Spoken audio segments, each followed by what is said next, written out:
स्वागत है दोस्तों। आज के मुख्य समाचार में आज देश और दुनिया से कई अहम और बड़ी खबर आ रही है। बात करेंगे हर खबर पर विस्तार से। बीजेपी पर गंभीर आरोप, केजरीवाल का दावा, चुनाव आयोग में डाली गई वोट, जारी किया आंकड़ा, बताएंगे विस्तार से। एक और बड़ी अपडेट, देश के लोगों को झगड़े में धकेला जा रहा है। जौनपुर की अटाला मस्जिद को लेकर हुए विवाद पर भड़के हुए सीसी के साथ अगली बड़ी खबर में आपको बताएंगे। महाराष्ट्र में ईवीएम पर बढ़ी रार, महाविकास अघाड़ी के विधायकों का शपथ लेने से इनकार। एक और बड़ी अपडेट, केंद्र सरकार की बढ़ी मुश्किलें, किसानों ने कृषि मंत्री के सामने रखी ये मांगे, नहीं तो करेंगे दिल्ली मार्च। तो चलिए देख लेते आज की पहली बड़ी खबर। बीजेपी पर गंभीर आरोप, केजरीवाल का दावा, चुनाव आयोग में डाली गई वोट, जारी किया आंकड़ा। दरअसल दोस्तों, दिल्ली के पूर्व मुख्यमंत्री और आम आदमी पार्टी के राष्ट्रीय संयोजक अरविंद केजरीवाल ने शुक्रवार को भारतीय जनता पार्टी और बीजेपी चुनाव आयोग पर गंभीर आरोप लगाए। बता दें कि केजरीवाल ने कहा है कि बीजेपी दिल्ली के विभिन्न विधानसभा क्षेत्रों में बड़े पैमाने पर वोट कटवाने की कोशिश कर रही है। उन्होंने दावा किया है कि बीजेपी एक विधानसभा से 6% वोट कटवाना चाहती है। अरविंद केजरीवाल ने कहा है कि बीजेपी ने चुनाव आयोग में आवेदन देकर वोट कटवाने की कोशिश की है। इन आवेदनों में बीजेपी के पदाधिकारियों के हस्ताक्षर हैं और ये बीजेपी के लेटर हेड पर दिए गए हैं। केजरीवाल ने शाहदरा विधानसभा का उदाहरण दिया, जहां बीजेपी ने 11,000 वोट कटवाने की मांग की है। शाहदरा विधानसभा में कुल 1,86,000 वोट हैं, जिसमें से 11,000 वोट लगभग 6% बनते हैं। साथ ही केजरीवाल ने यह भी बताया कि 2015 में यहां आम आदमी पार्टी को 5,294 वोटों से जीत मिली थी और अब बीजेपी इन वोटों को कटवाना चाहती है। आपकी जानकारी के लिए बता दें कि अरविंद केजरीवाल ने दावा किया कि बीजेपी ने 487 आवेदन सिर्फ चुनाव आयोग की वेबसाइट पर डाले हैं, लेकिन इन एप्लीकेशनों पर कार्रवाई चुनाव आयोग द्वारा की जा रही है।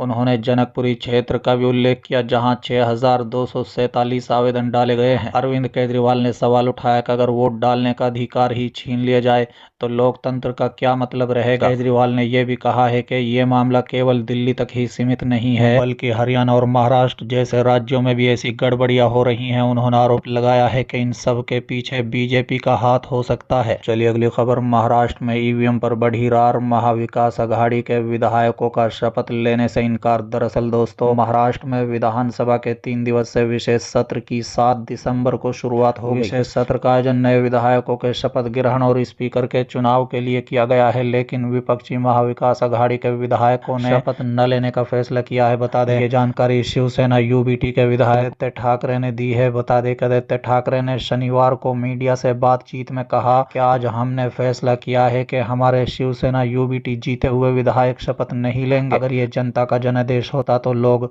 खुश होते और जश्न मनाते, लेकिन इस जीत का कहीं भी लोगों में जश्न नहीं है। हमें ईवीएम पर संदेह है। मीडिया से मुखातब होते हुए एनसीपी नेता जितेंद्र वहाद और कांग्रेस नेता नाना पटेले भी मौजूद थे। बता दें कि महाराष्ट्र में 23 नवंबर को नतीजा आने के बाद से ही विपक्षी महाविकास अघाड़ी ईवीएम में गड़बड़ी का आरोप लगा रही है। इसका दावा है कि कई सीटों पर वोटिंग से ज्यादा काउंटिंग की गई है तो कई पर वोटिंग से कम काउंटिंग हुई है।